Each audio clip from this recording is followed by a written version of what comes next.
সুপ্রিয় শিক্ষার্থীবৃন্দ, আজকে আমরা কত অধ্যায়ের অঙ্ক করব? 7.3 এর অঙ্ক করব। একদম শুরু থেকে শুরু করব। 7.3 এর সবগুলো অঙ্ক সলিউশন করার চেষ্টা করব, বোঝানোর চেষ্টা করব। যদি সমস্যা থাকে তাহলে আমাকে বলবো। আমরা 7.3 এর 1 নম্বরে চলে যাব। 1 নম্বর অঙ্ক কি আছে দেখো। x/3 - 3 = 0 সমীকরণের মূল নিচের কোনটি? মূল মানে কি? মূল মানে হচ্ছে এটার মান একদম সিদ্ধ করা, মানে সঠিক করা। এর উত্তর কোনটা হবে সেটা বের করতে বলছে। তাহলে আমরা এটার মূল কত হবে আমরা একটু এখানে দেখি, কমপ্লিট করার চেষ্টা করি।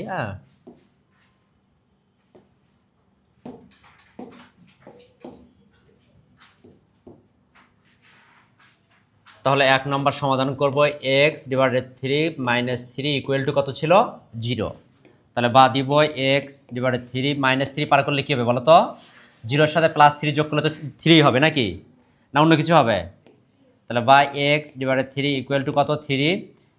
তাহলে x = 3, এই ভাগ 3 পাশে যে কি হবে? গুণ 3। তাহলে কি হবে? অতএব x = কত হবে? এখানে কি 9 আছে? এই যে ঘ নম্বর 9, এটা রাইট আনসার। 1 নম্বর নিয়ে কারো কোনো সমস্যা আছে? তাহলে এবার আমরা 2 নম্বর প্রশ্নে চলে যাব। কত নম্বর? 2 নম্বর প্রশ্নে চলে যাব।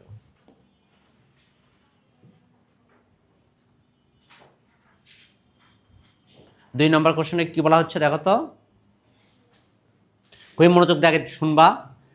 বলা হচ্ছে একটি ত্রিভুজের বাহু 3টির দৈর্ঘ্য, এটা প্রথম বাহুর দৈর্ঘ্য, এটা দ্বিতীয় বাহুর দৈর্ঘ্য, এটা তৃতীয় বাহুর দৈর্ঘ্য এত সেন্টিমিটার। এক্স, এটা বড় চিহ্ন না ছোট চিহ্ন বলো তো? এটাকে ইংলিশে কি বলা হয়? Greater than. এই এক্সটা বড় হবে শূন্যর চেয়ে, মানে শূন্য মানে হচ্ছে অবশ্যই তো ত্রিভুজ অঙ্কন করতে গেলে ত্রিভুজের বাহু 0 ডিগ্রি চেয়ে বড় হবে, কারণ 0 ডিগ্রি চেয়ে বড় না হলে তো ত্রিভুজ অঙ্কন করতে পারবো না। পারবো না। তো ত্রিভুজটি পরিসীমা 15 সেন্টিমিটার হলে এক্স এর মান কত? আমার এক্স এর মানটা বের করতে হবে। তাহলে আমরা জানি পরিসীমা দেওয়া আছে, ত্রিভুজের পরিসীমা কত সেন্টিমিটার? 15 সেন্টিমিটার। ত্রিভুজের পরিসীমা কি বলতো? আমরা জানি ত্রিভুজের 3 বাহুর সমষ্টি। পরিসীমা সমান কি? ত্রিভুজের 3 বাহুর সমষ্টি। ত্রিভুজের কয় বাহুর সমষ্টি? তাহলে ত্রিভুজের পরিসীমা, কিসের পরিসীমা? আচ্ছা, পরিসীমা, ত্রিভুজের পরিসীমা সমান কয় বাহুর সমষ্টি? 3 বাহুর সমষ্টি।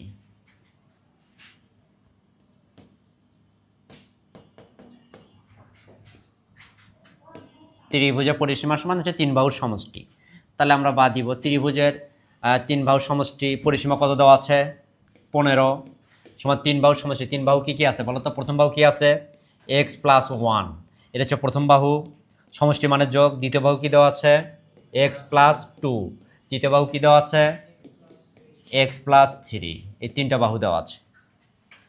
তাহলে বা দিব এই 15 ইকুয়াল, আমরা এখানে যেহেতু যোগ আছে বন্ধনীগুলোকে উঠাই দিব, x+1 প্লাস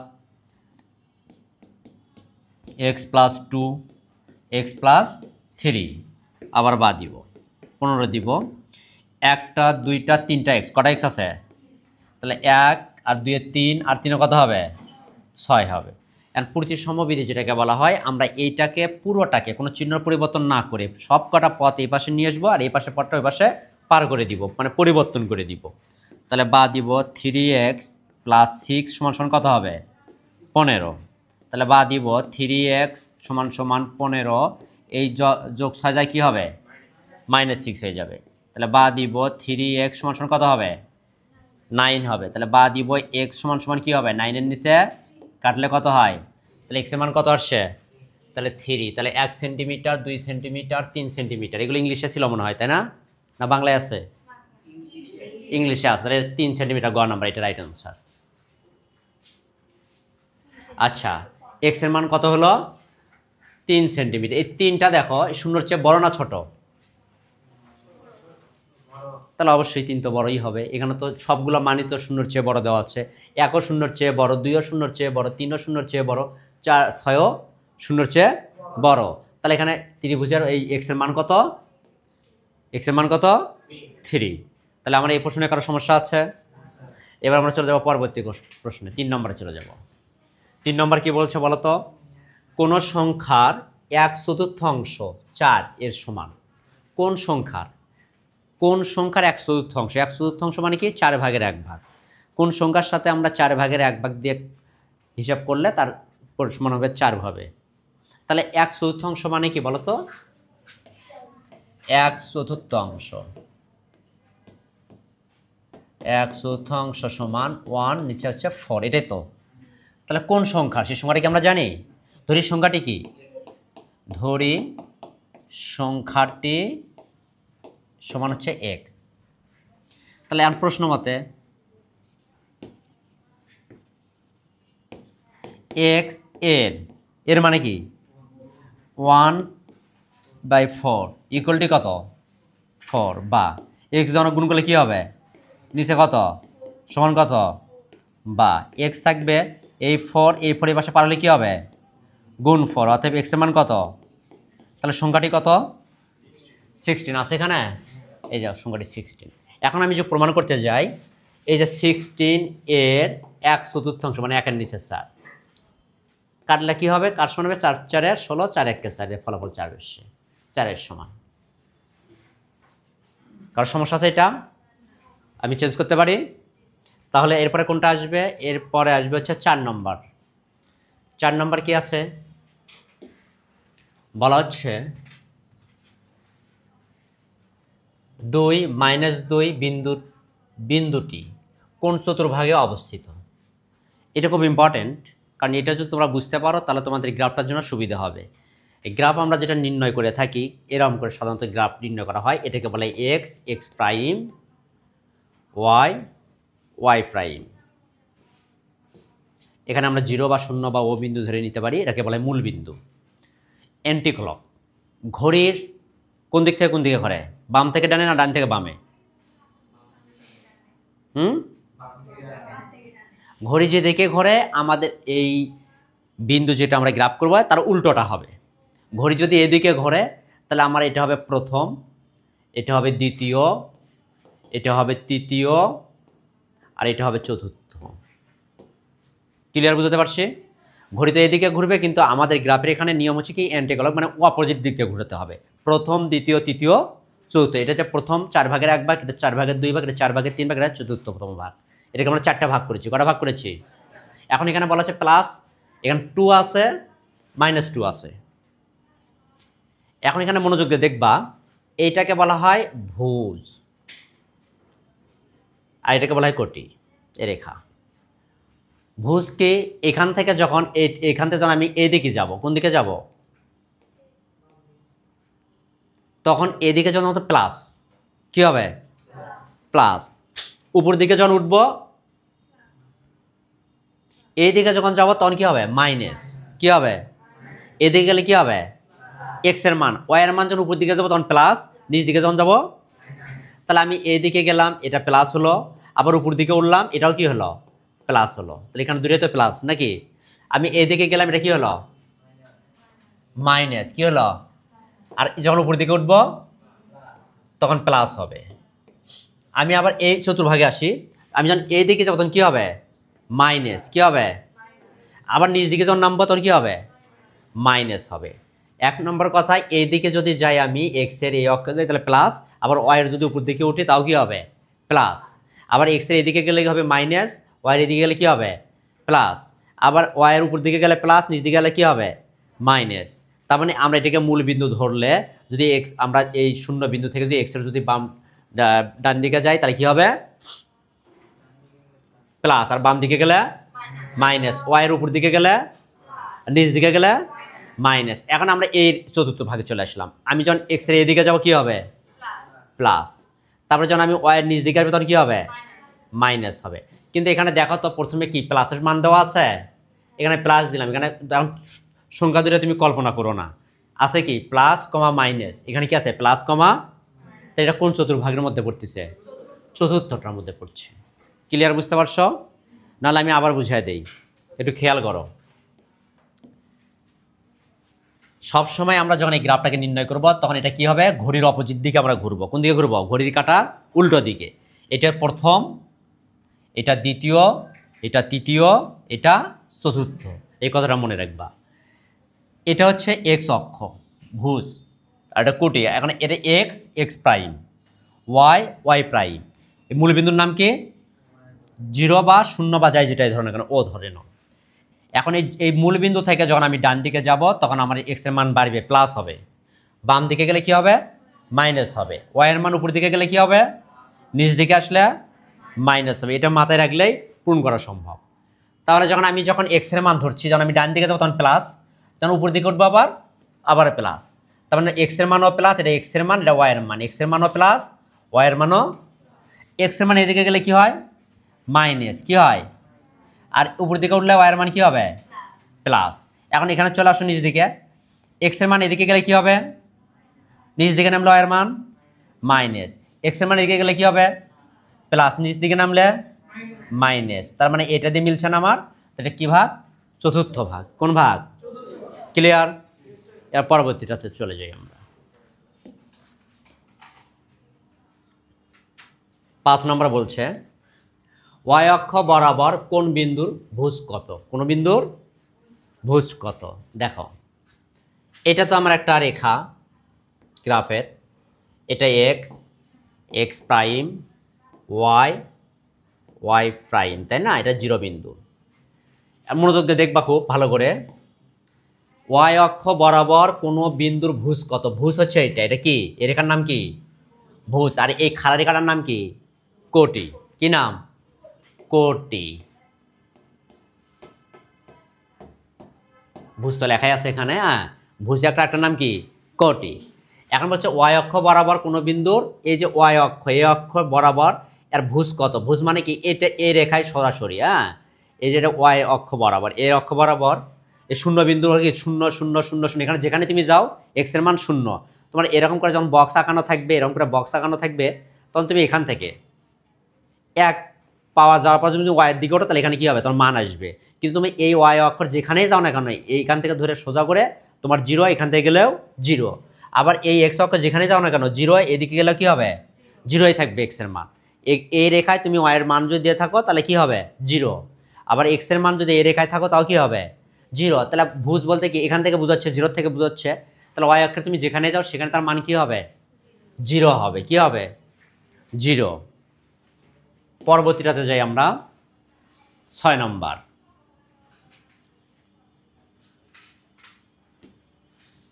দুইটি সংখ্যার বিয়োগফল ওয়াই। দুইটি সংখ্যার বিয়োগফল কত? আমি দুইটি সংখ্যা বিয়োগ করলে ওয়াই পাবো। বড় সংখ্যাটি জেড হলে ছোট সংখ্যাটি কত? দুইটি সংখ্যার বিয়োগফল দেওয়া আছে। দুইটি সংখ্যার কি ফল দেওয়া আছে? দুইটি সংখ্যার বিয়োগফল দেওয়া আছে। তাহলে বড় সংখ্যাটি যদি জেড হয় তাহলে ছোট সংখ্যাটি কত হবে? তাহলে বিয়োগফল কি? ওয়াই। আমি সুন্দর করে দেখে ধরো এখানে আমি লিখছি দুইটি সংখ্যার বিয়োগফল, ধরো 5 দাঁড়ি। বড় সংখ্যা 15 হলে ছোট সংখ্যা কত? ছোট সংখ্যা কত?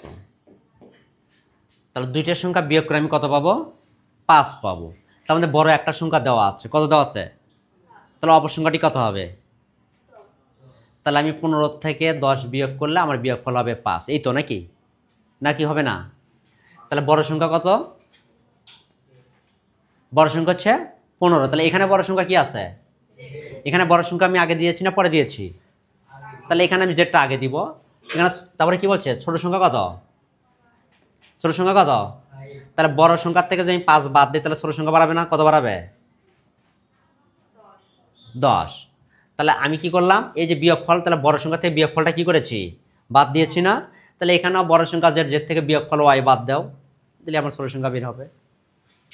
তাহলে এখানে দেখো, ওখানে বসো, জেড মাইনাস ওয়াই কী হবে বলো তো? জেড মাইনাস ওয়াই কী হবে? তাহলে এখানে যদি বড় সংখ্যা 15 হয় তাহলে আমি 15 আগে দিলাম। আমার বিয়োগফল 5, আমি 5টা বিয়োগফলে এখানে বিয়োগফল 5 দিলাম, তাই না? তা 15 থেকে 5 বিয়োগ করলে আমার ছোট সংখ্যা কত বেরিয়ে এলো? 10। তাহলে এখানে বড় সংখ্যা আমার জেড, আমি জেডটা আগে দিব। বিয়োগফল কত? ওয়াই। আমি বড় সংখ্যা থেকে বিয়োগফলটা বাদ দেবো, দিলে আমার ছোট সংখ্যাটা বের হয়ে যাবে। ক্লিয়ার? সমস্যা হচ্ছে? আচ্ছা। অথবা বিয়োগের বড় সংখ্যাকে বলা হয় বিয়োজন। কি বলা হয়? বিয়োজন। আর এটা হলো বিয়োগফল। তো বিয়োগফলও আছে, বিয়োজনও আছে। বিয়োজনে বিয়োজ্য সূত্র কি? বিয়োজন বিয়োগ বিয়োগফল। তাহলে বিয়োজন বিয়োগ বিয়োগফল করলে বিয়োজ্য বের হয়ে যাবে। চলো আসো পরবর্তীটাতে।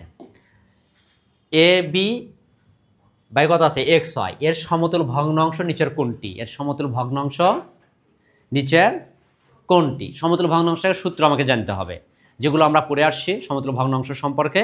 কি? যদি ভগ্নাংশের হর এবং লবকে একই সংখ্যা দ্বারা গুণ অথবা ভাগ করলে যদি মানের কোনো পরিবর্তন না হয়, তাহলে তাকে কি বলা হয়? সমতুল ভগ্নাংশ বলে। অবশ্যই সেটা শূন্য বাদ দিয়ে হতে হবে, শূন্য ব্যতীত। শূন্য নেওয়া যাবে। সংখ্যাটা হচ্ছে কি, শূন্য ব্যতীত কোনো সংখ্যা দ্বারা ভগ্নাংশের হর এবং লবকে ভাগ অথবা গুণ করলে যদি মানের কোনো পরিবর্তন না হয়, তাকে সমতুল ভগ্নাংশ বলে। ক্লিয়ার? তাহলে আমরা হর এবং লবকে একই সংখ্যা দ্বারা গুণ করব। এখানে লব কত আছে? A B. হর কত আছে? X y. আমরা এখানে এ বিকে সি দ্বারা গুণ করেছি, এখানে জেড দ্বারা গুণ করেছি। এটা কি হবে? আলাদা আলাদা গুণ করেছি, হবে? একই সংখ্যা দ্বারা গুণ করতে হবে অথবা ভাগ। এখানে বি দিয়েছি, এখানে নাই। এখানে 2ab, এখানে 2xy, এ নাই। এখানে দেখো এখানে কি দেওয়া আছে? উপরে হচ্ছে লব দেওয়া আছে এ বি, হর দেওয়া আছে কি? X y. উপরেও আমরা 2 দিয়ে গুণ করেছি, নিচে কত দিয়ে গুণ করেছি? তার মানে এটা হচ্ছে সমতুল। এখানে আসো, এখানে এ বি আছে, এখানে এক্স ওয়াই আছে, কিন্তু এখানে স্কোয়ার, এখানে কি আছে? Y square. B square x square কি এক জিনিস? না। যার কারণে এটাই সমতুল, কারণ একই সংখ্যা দ্বারা আমরা দুটোকে কি করেছি? গুণ করেছি।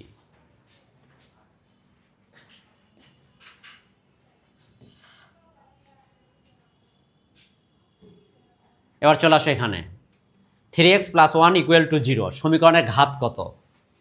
সমীকরণের ঘাত কত? ঘাত বোঝো? পাওয়ার, সূচক, শক্তি মনে আছে? a⁻³ লেগেছে। এর নাম কি কি বলো তো? এর নাম পাওয়ার, এর নাম শক্তি, এর নাম সূচক, এর নাম ঘাত। তাহলে এক্স এর কোনো ঘাত আছে? এক্স এর কত আছে? উপরে যার পাওয়ার নেই তার উপরে কত থাকে? 1 থাকে। তাহলে এক্স এর ঘাত 1। এক্স এর ঘাত কত? 1।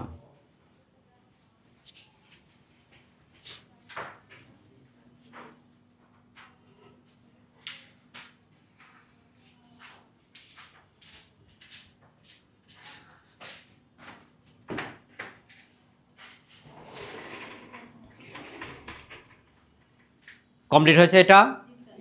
আমরা পরবর্তীটাতে চলে যাই, ঠিক আছে? এবার কত নম্বর প্রশ্ন সলভ করবো আমরা? 9 নম্বর প্রশ্ন সলভ করব। 9 নম্বর কি আছে দেখো। কোন সংখ্যার সাথে -5 যোগ করলে 15 হবে। কোন সংখ্যার সাথে আমরা -5 যোগ করলে আমার 15 হবে ফলাফল? তাহলে কোন সংখ্যা আমি জানি? তাহলে আমি কি লিখবো? ধরি 9 নম্বর কি লিখবো? ধরি সংখ্যাটি কত? সংখ্যাটি হচ্ছে এক্স। প্রশ্ন মতে আমি কোন সংখ্যার সাথে হচ্ছে 5 যোগ করলে, তাহলে আমি এক্স এর সঙ্গে -5 কি করব? যোগ করব। কি করব? -5 যোগ করব। যোগ করলে ফলাফল কত হবে বলো? করলে 15 হবে, 50। বা দিব এক্স লিখবো +-5 = 50। বা দিব এক্স থাকবে -5 পার করলে +5। অতএব এক্স = 20 আছে। তার মানে 20। 20-এর সঙ্গে যদি আমরা -5 বিয়োগ করি, সাথে -5 যোগ করি, তাহলে কি হবে? তাহলে 20 যোগ -5 আমার 15 আসবে। 20 +-5 = হচ্ছে 15। সমস্যা আছে কারো? আচ্ছা, তাহলে পরবর্তী অঙ্কে চলে যাই। 10 নম্বর। 10 নম্বর বলা হচ্ছে এক্স এর কোন মান 4x + 1 = 2x + 7 সমীকরণকে সিদ্ধ করে। সিদ্ধ মানে সঠিক করবে। দুই পাশেই সমান থাকবে। দুই পাশে কি থাকবে? আমার এই বাম পক্ষ যা হবে মান, ডান পক্ষেও সেই মানই আনতে হবে। সিদ্ধ করা মানে কি? সঠিক করবে। মনে থাকবে? তাহলে এক্স এর কোন মান? এটা অনেকভাবেই করা যায়। তো আমি একটা দেখে তোমাদেরকে করানোর চেষ্টা করছি। 4x + 1 = 2x + 7। এক্স এর মান বের করতে হবে। মানে এক্স এর কোন মান? এক্স এর কোন মান? এক্স এর জন্য আমি কত ধরবো? এক্স এর জন্য যদি 1 ধরি, 4 × 4 = 5। তাহলে এখানে 4 ধরে 4 × 2 = 8, সাথে কত হয়? 15 মিলল? তাহলে কোন মান ধরবো আমরা এক্স এর জন্য, সেটা আমরা বাইর করবো এখন। বা দিব। তাহলে এখানে 4x আছে না বলো তো, 4x এখান থেকে প্লাস 2x আসলে কী হবে, মাইনাস 2x হবে না, সমান 7 এই প্লাস 1 যায় কী হবে, মাইনাস 1 হবে না, একবারে করে দিচ্ছি আমি। 4x আর হচ্ছে 2x বাদ দিলে কত হবে, 2x ইকুয়াল টু কত 6, বা x ইকুয়াল টু 6 নিচে 2 কাটলে কত হবে 3, অতএব x ইকুয়াল টু 3। তাহলে x এর মান কত 3। এখন আমি প্রমাণ করে দেখবো যে আসলে আমাকে কি মানটা কি সিদ্ধ করে, সঠিক করে কি না। 4x প্লাস 1 সমান সমান 2x প্লাস 7, x এর মান আমি কত পেয়েছি 3। তাহলে 4 into 3 plus 1, 2 into 3 plus 7, x এর মান 3 বসে দিলাম, 3 4 12 রেখে কত হয় 13, 3 2 6 যোগ কত 7, তাহলে বাদ 13 সমান সমান 6 7 কত হয়, দুটো কি সমান হয়েছে, তখন সিদ্ধ হয়েছে, তারপর এটা রাইট, কত হবে আনসার। তাহলে x এর মান কত, এটা কি বুঝতে কারো সমস্যা হচ্ছে, আমি এই 4x এই পাশ থেকে প্লাস 2xটা পার করেছি করে মাইনাস 2x, আর এই পাশ থেকে প্লাস 1 আমরা পার করে দিয়েছি -1, একবারে দুইটা কাজ করেছি। এখন এই দুটো বিয়োগ করলে 2x এই ইকুয়াল এইটা এখানে কত হবে 6, x থাকবে 2টা পার করে দিলে কত হবে 3, x এর মান কত 3। এবার চলে আসো সপ্তম শ্রেণীর 7.3-এর 11 নম্বর প্রশ্নের সমাধান করবে এখন আবার নতুন করে নাকি। তো সপ্তম শ্রেণীর 7.3-এর 11 নম্বর প্রশ্ন কি বলছে, 11 নম্বর প্রশ্ন বলা হচ্ছে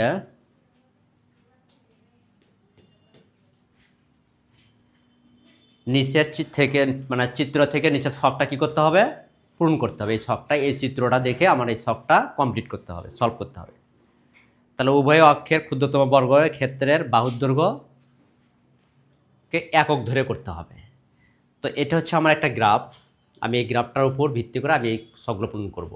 তাহলে এটা হচ্ছে আমার এক্স অক্ষ, কি অক্ষ এক্স অক্ষ, এখানে এক্স এই দেওয়াই আছে এক্স, এখানে এক্স প্রাইম, উপরের দিকে ধরেছি আমি ওয়াই অক্ষ, আর নিচের দিকে ধরেছি ওয়াই প্রাইম, কি ধরেছি এটা এই ছেদ বিন্দুকে ধরেছি শূন্য বিন্দু মানে মূল বিন্দু।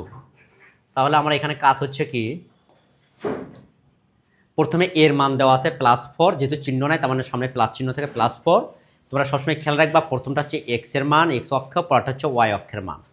তাহলে এক্স অক্ষের মান হচ্ছে +4, তাহলে আমার এটা তো মূল বিন্দু হচ্ছে এখানে 0, এখান থেকে +4 মানে আমি এক্সের, যেহেতু আমার এক্সের মান হচ্ছে 4 মানে +4, তাহলে প্লাস মানে এই অক্ষের ডান দিকে গেলে প্লাস, বাম দিকে গেলে মাইনাস, ওয়াই অক্ষের উপর দিকে গেলে নিচ দিকে গেলে মাইনাস। আমরা এখানে প্রথম দ্বিতীয় এভাবে প্রত্যেকটা পার্টগুলো লিখে নিতে পারি, না নিলেও সমস্যা নেই। তো এখানে যেহেতু প্লাস আছে তাহলে আমরা প্রথমে এখান থেকে শূন্য হলে এখানে 1 2 3 4 5, হ্যাঁ আমার আছে কত পর্যন্ত 4 পর্যন্ত, তাহলে আমি 4 পর্যন্ত যাবো। তাহলে এখানে 0, এখানে 1 2 3 4, আমি 4-এ গেলাম। তারপরে আমার ওয়াইয়ের মান কত দেওয়া আছে +3, ওয়াইয়ের মান উপর দিকে গেলে প্লাস হবে না নিচ দিকে গেলে প্লাস হবে, তাহলে প্লাস তাহলে উপর দিকে যেতে হবে, কত যেতে হবে 3 দাগ বা 3 ঘর, এখান থেকে 1 2 3 এই যেখানে চলে যাব। তাহলে আমার এ নাম্বার কমপ্লিট। বি নাম্বার কি আছে, বি নাম্বারে আমরা এখানে দেখতেছি এক্স এর মানটা দেওয়া আছে, ওয়াইয়ের মানটা ফাঁকা আছে, ওয়াইয়ের মানটা আমাকে বের করতে হবে। বি কই আছে আমার এখানে এই চিত্রে, এখানে বি আছে, এই যে বি। তাহলে আমার এক্স এর মান কত দেওয়া আছে -2, আমি এখান থেকে এক্স অক্ষের আমি যদি বাম দিকে যাই তাহলে কি হবে মাইনাস, তাহলে এখান থেকে এখানে গেলে 1 দাগ 2 দাগ, এই যে 2-এ গেলাম। তাহলে এখন বি আমার উপরে আছে, উপর দিকে কত আছে, উপর দিকে গেলে ওয়াইয়ের, উপর দিকে গেলে কিসের মান ওয়াইয়ের মান, প্রত্যেক দাগের জন্য কত করে বাড়বে 1 করে, তাহলে এখান থেকে এখানে গেলে 1, এখানে গেলে কি হবে 2, এটা -2 না +2 হবে +2, তাহলে এখানে আমার ওয়াইয়ের মান কি হবে +2, শুধু 2 দিলেই হবে, সামনে প্লাস চিহ্ন দেওয়ার প্রয়োজন। এবার আমরা সির মানটা বের করবো, সি কই আছে এখানে সি আছে, এই যে। তাহলে সির মানে প্রথমে দেখা যাচ্ছে যে এক্স এর মানটা দেওয়া নাই কিন্তু ওয়াইয়ের মানটা দেওয়া আছে। তাহলে সিটা কোন দিকে, আমার এক্স অক্ষরের মূল বিন্দু থেকে বাম দিকে যাব না ডান দিকে যাব, সিটা কোন দিকে আছে ডান দিকে, তাহলে আমি ডান দিকে যাবো। তাহলে এখান থেকে এখানে 1 2 3 এই দাগ আছে, তাহলে 3-এ যাবো, তাহলে এখানে কি হচ্ছে +3, কি হবে +3, আমি 3-তে দিব। এখন এখান থেকে ওয়াইয়ের মান কত আছে -5, ওয়াই কি উপর দিকে মাইনাস না নিচ দিকে মাইনাস, তাহলে 1 2 3 4 5 -5, 5-এ পৌঁছে গেলাম আমি, ক্লিয়ার। এরপরে কিসের মান আছে ডির মান আছে, আমরা ডির মানটা বের করবো। ডি কই আছে, ডি আছে এখানে, এই যে এখানে ডির মান দেওয়া আছে। তাহলে ডির এক্স এর মানও দেওয়া নাই ওয়াই এর মানও দেওয়া নাই, আচ্ছা আমার এই মূল বিন্দু থেকে আমার ডির মান যেতে হলে বাম দিকে যেতে হবে না ডান দিকে যেতে হবে? বাম দিকে। তাহলে আমি বাম দিকে যাবো 1 একক 2 একক 3 একক, এখানে চলে যাব। তাহলে এক্স এর মান কত হলো? -3। কি হবে? ওয়াই এর মানটা কি উপর দিকে না নিচ দিকে? নিচ দিকে। তাহলে 1 2 3, তাহলে এদিকে কত হবে? -3। কি হবে? কারণ ওয়াই এর মান নিচ দিকে গেলে মাইনাস, উপর দিকে গেলে কি হবে? প্লাস। এক্স এর মান ওইদিকে গেলে প্লাস, এদিকে আসলে কি হবে? মাইনাস হবে। এবার ও কই আছে? ওতে চলে যাবো আমরা। ও যে ও কই আছে? এটাই ও, তাই না? মানে 0। এটা কি? এটা 0 বিন্দু। এই বিন্দু আছে না, এখানে -0 0, কোনো মানই দেওয়া নেই। দেওয়া আছে? ও হচ্ছে এটা, মানে এই যে মূল বিন্দুকে বলছে। এখানে এক্স এর মানও 0, ওয়াই এর মানও 0। তারপরে পির মান কত দেওয়া আছে বলো তো? পি কই আছে? এখানে আছে, তাই না? দেখো এক্স অক্ষ এখানে কি আছে? 1 2 3 4 5। এখানে কি দেওয়া আছে? এক্স এর মান 5 +5, তাই না? এক্স মান +5। ওয়াই এর কোনো মান দেওয়া আছে? ওয়াই কি উপর দিকে উঠছে বা নিচ দিকে নামছে? তো ওয়াই এর মান কি? এক্স অক্ষে ওয়াই এর মান কি? 0। কি মান? মানে এটা ওয়াই এর হচ্ছে 0 মান। উপর দিকে গেলে 1 হতো, নিচ দিকে আসলে -1 হতো, কিন্তু কোনো দিকেই যায় নাই, ওই জন্য 0 হবে। কিউ এর ঘরে যাই আমরা। এখানে কিউ এ দেখো তোমরা এক্স এর মান কি দেওয়া আছে? 0। মানে এই যে এক্স অক্ষ যেটা 0, আর এদিকে উপর দিকে যেখানে যাও এটা কি 0 লাইন, নিচ দিকে আসলে কি হবে? 0 লাইন। কোনো লাইন আছে? কিন্তু এখানে ওয়াই এর মান কত আছে বলো তো? 1 2 3 4 5। কত হবে ওয়াই এর মান? 5, মানে 5 ঘর উপর দিকে উঠে গেছে, +5। ক্লিয়ার? কারো সমস্যা আছে এটা বুঝতে? এটা যদি ভালো বুঝতে পারো তাহলে নিচের যেগুলো অঙ্ক আছে সবগুলো তোমরা পারবে ইনশাল্লাহ করতে। যদি কারো সমস্যা থাকে আমাকে বলতে পারো। তাহলে আমরা যখন এটাকে নির্ণয় করব, এটাকে এই গ্রাফকে কী করবো? এভাবে 4টা ভাগে বিভক্ত করব। এটা প্রথম ভাগ, এটা কী ভাগ হবে? দ্বিতীয় ভাগ। এটা কী ভাগ হবে? তৃতীয়। এটা কী ভাগ হবে? চতুর্থ। এখান থেকে মূল বিন্দু থেকে যখন আমি ডান দিকে যাব তখন কী হবে? এক্স এর মান কী হবে? প্লাস। যখন বাম দিকে যাবো তখন এক্স এর মান কী হবে? মাইনাস। যখন আমি উপর দিকে যাবো তখন ওয়াই এর মান কী হবে? আর যখন আমি নিচ দিকে আসবো তখন ওয়াই এর মান মাইনাস। এখানে এটাকে বলা হয় এক্স প্রাইম বা এক্স কোটি, মনে থাকবে? ওয়াই প্রাইম, এটা হচ্ছে মূল বিন্দু। কি বিন্দু? এই রেখার নাম হচ্ছে ভুজ, এই রেখার নাম হচ্ছে কোটি, মনে যেন থাকে। এই রেখার নাম কি? এর নাম কি? কোটি। ক্লিয়ার? সমস্যা তাহলে বলতে পারো, আবার বুঝাই দিব।